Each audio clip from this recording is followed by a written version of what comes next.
इस्लाम वालेकुम नाज़रीन। मेरा नाम अबू ज़र है। मेरी उम्र 17 साल है। मेरी फैमिली। कहानी शुरू करने से पहले अब दोस्तों से दरख्वास्त है, हमारे चैनल को सब्सक्राइब करें। मैं टोटल 5 फ़राद थे। मेरी 2 बहनें, हम 2 भाई और उम्मी अबू। मेरे अबू इस दुनिया में नहीं थे। मेरा बड़ा भाई बाहर के मुल्क जॉब करता है। मेरी दोनों बहनें शादीशुदा हैं और मेरे से बड़ी हैं। मेरी सबसे बड़ी बहन की उम्र तो 35 साल है। उसका नाम इज़रा है। वो कराची में रहती है। और मेरी छोटी बहन फ़ाखिरा, वो लाहौर में रहती है। मेरी दोनों बहनों की शादी आज से 10 साल पहले अबू ने ही कर दी थी। मेरे अबू 5 साल पहले इस दुनिया से चले गए थे। घर में हम टोटल 2 फ़राद ही रहते हैं, मैं और उम्मी। मेरा बड़ा भाई तो सऊदी अरब में होता है और वहाँ पर जॉब करता है। मेरी बड़ी बहन खज़रा कराची में अपने शोहर के साथ ही रहती है। लेकिन मेरी बहन फ़ाखरा के शोहर भी मेरे भाई के साथ ही बाहर के मुल्क चले गए थे। मेरी बहन फ़ाखरा के 2 बच्चे थे और मेरी बहन फ़ाखरा की उम्र 23 साल है। मेरी बहन फ़ाखरा देखने में बहुत खूबसूरत थी और घर में उम्मी ही रहते थे। हमारी रहिश रावलपिंडी की है और मेरी बहन फ़ाखरा लाहौर में ही रहती है। उम्मी ने प्रोग्राम बनाया था, हम कुछ दिन के लिए फ़ाखरा के पास चले जाते हैं, क्योंकि उम्मी काफ़ी उदास थी और फ़ाखरा की फ़िक्र रहती थी, क्योंकि वो अपने ससुराल से अलग रहती थी और फ़ाखरा बहन अकेली थी। इसलिए उम्मी ने प्रोग्राम बना लिया था कि हम दोनों फ़ाखरा के पास चलते हैं। मैंने और उम्मी ने बस की टिकट ले ली थी और फ़ाखरा बहन को फ़ोन कर दिया था कि हम रावलपिंडी से लाहौर आपके पास आ रहे हैं। मेरी बहन फ़ाखरा भी बहुत खुश हुई थी और उसने हमारे लिए अच्छे अच्छे खाने बनाए थे।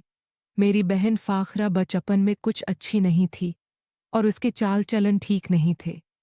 इसलिए मेरी अबू ने जल्दी ही उसका रिश्ता तय कर दिया था और उसकी शादी करने में जल्दी की थी। मैं इस वक्त छोटा था और मुझे उन कामों की समझ नहीं थी। बाद में मुझे पता चला कि मेरी बहन फ़ाखरा पहले किसी लड़के के साथ भाग गई थी और उसके साथ अपनी ख्वाहिश को पूरा करती थी। अब भी मुझे शक रहता था कि मेरी बहन फ़ाखरा का गुजारा किस तरह होता होगा, क्योंकि उसके शहर तो बाहर के मलिक होते हैं। हम जब फ़ाखरा बहन के पास पहुँचे तो उसने हमारा बहुत अच्छे से इस्तकबाल किया था। हमने खाना वगैरह बनाया, खाना खाया तो फ़ाखरा बहन में अपना कमरा दिखाने लगी थी। फ़ाखरा बहन ने मेरे लिए ऊपर वाले पोर्शन में कमरा रखा था। ऊपर वाले पोर्शन में एक ही कमरा था, इसलिए फ़ाखरा बहन मुझे कमरा दिखाने गई थी तो मैंने उनको छेड़ने लगा था कि तुम तो पहले से ही बहुत ज़्यादा खूबसूरत हो गई हो। फ़ाखरा बहन कहने लगी कि शुक्रिया भाई, बस मेरे शोहर तो बाहर के मलिक होते हैं और मैं किसके लिए हार संवार करूंगी। वैसे भी कभी कभार मेकअप कर लेती हूँ। मुझे बाजी की मायूसी पर तरस आया था और मैंने कहा था कि आपको शोहर की कमी महसूस होती है। तो बाजी फ़ाखरा कहने लगी थी कि शोहर की कमी क्यों महसूस नहीं होगी।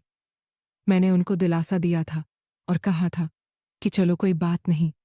शाम को अम्मी और फ़ाखरा एक ही कमरे में सोई थी, तो अम्मी के सो जाने के बाद फ़ाखरा बहन मेरे कमरे में आ गई थी और मेरे पास बैठ गई थी, क्योंकि फ़ाखरा बहन के दोनों बच्चे भी सो गए थे। फ़ाखरा बहन मेरे पास आकर बैठ गई थी और मेरे से मीठी मीठी बातें करने लगी थी। बातों बातों में मैंने फ़ाखरा बहन को मिन्ना लिया था और कहा था कि अगर तुम चाहती हो कि मैं तुम्हारे पास हूँ और तुम्हारी ख्वाहिश को पूरा करूँ तो अम्मी को मत बताना। मैं तुम्हारी ख्वाहिश का पूरा कर देती हूँ, क्योंकि आज तुम बहुत खूबसूरत लग रही हो और मेरा दिल है कि मैं आपके साथ वो काम करूँ। फ़ाखरा बहन भी मान गई थी और कहने लगी थी कि चलो ठीक है, मुझे भी इस चीज़ की कमी है। मेरे शौहर भी दूर होते हैं, आज ये काम कर लेते हैं। मैंने फ़ाखरा बहन की बैटरी में पुनः चार्जर डालिया था तो वो काफ़ी राज़ी हुई थी इस तरह मुझे भी काफ़ी सुकून आया था और मैंने फ़ाखरा बहन की बैटरी को अच्छे से चार्ज कर दिया था। फ़ाखरा बहन बहुत खुश हुई थी और मेरे साथ मोहब्बत करने लगी थी। नाज़रीन, अगर आपको ये कहानी पसंद आई हो तो वीडियो को लाइक कर दें और चैनल को सब्सक्राइब कर दें। शुक्रिया।